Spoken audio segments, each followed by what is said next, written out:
So technical the YouTube চ্যানেলে সবাইকে স্বাগত। তো তোমরা যারা ডব্লিউবি জেই বোর্ডের আন্ডারে পিইউবি ডিইটি এক্সামিনেশন 2025 দিয়েছো, মানে প্রেসিডেন্সি ইউনিভার্সিটি অ্যাডমিশনের যে এন্ট্রান্স এক্সামিনেশন হয় সেটা দিয়েছো, তো তোমাদেরই জন্য আজকের এই ভিডিওটা।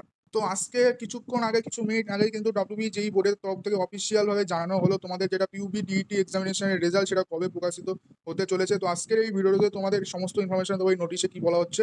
তো তোমরা যারা পিইউবি ডিইটি 2025 এক্সামিনেশন দিয়েছো তোমাদের সবার জন্য আজকের এই ভিডিওটা খুবই গুরুত্বপূর্ণ হতে চলেছে। সবাইকে হলো ভিডিওটা অবশ্যই এন্ড অব্দি দেখো।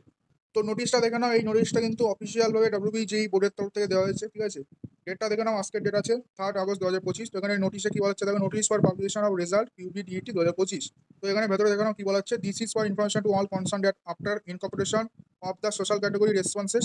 মানে বলা হচ্ছে যারা অ্যাপ্লিকেশন করেছো পিইউবি ডিইটি এবং তোমাদের যেটা সোশ্যাল ক্যাটাগরি রেসপন্স বা আপডেটের যে নোটিফিকেশনটা দেওয়া হয়েছিল সেটা রেসপন্স পাওয়ার পর বলা হচ্ছে the result of PUB DET 2025 is schedule to be declare on 9 August 2025। তো তোমাদের সোশ্যাল ক্যাটাগরি আপডেট সেটা তোমরা অবশ্যই করে নিও। ওই আপডেট রেসপন্স পাওয়ার পর আমাদের ডব্লিউবি জেই বোর্ড কিন্তু পিইউবি ডিইটি 2025-এর এক্সামিনেশনের রেজাল্ট 9 আগস্ট 2025-এ কিন্তু পাবলিশ করতে চলেছে। তো তারপরে কি হচ্ছে দেখো, through the following websites of board. তো ডব্লিউবি জেই বোর্ডের দুটো ওয়েবসাইট আছে, ঠিক আছে। একটা নিক আছে আর একটা নর্মাল ডট ইন আছে। তো এই দুটো ওয়েবসাইটে তোমাদের রেজাল্ট দেখে নিতে পারবে। তো কিভাবে রেজাল্ট দেখবে, তোমাদের অনলাইন যে প্রোফাইল আছে, মানে অ্যাপ্লিকেশন করার সময় যে প্রোফাইল আছে ওখানে লগ ইন করবে, ওখানেই পেয়ে যাবে। তো ভিডিওটা এই অবধি ছিল, আশা করবো ভিডিওটা ইনফরমেশন তোমরা পেয়েছো। ভালো লাগলে অবশ্যই লাইক করবে, চ্যানেলে নতুন হলে অবশ্যই সাবস্ক্রাইব করবে এবং ভিডিওটা সবার সাথে অবশ্যই শেয়ার করে দেবে। তো চলো দেখা হচ্ছে নতুন ভিডিওর সাথে, ততক্ষণ বাই বাই।